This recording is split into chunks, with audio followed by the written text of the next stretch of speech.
नाजरीन, Pakistani transgender model और अदाकारा रम्मल अली पीटीआई में शामिल हो गईं।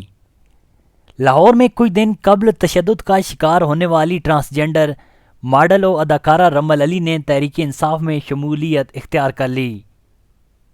रम्मल अली को पाकिस्तान तहरीक इंसाफ वेलफेयर विंग की रुकनीत मिल गई। इसके अलावा इन्हें human rights commission of Pakistan की रुकनीत भी दी गई। अदाकारा को दोनों इदारों में सिनफी तफरीक के लिए सदर का मुआवन भी तैनात किया गया है।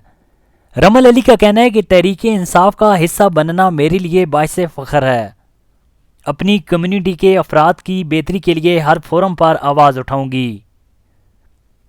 वाज़ेह है कि रम्मल अली 7 दिन मोहब्बत इन और दीगर फिल्मों में अपने फ़न के जोर दिखा चुकी थीं और कुछ दिन कबल तशद्दुद का निशाना भी बनी थीं। नाज़रीन, इस वीडियो के बारे में आपकी क्या राय है? कमेंट में आप भी अपनी राय का इज़हार कर सकते हैं।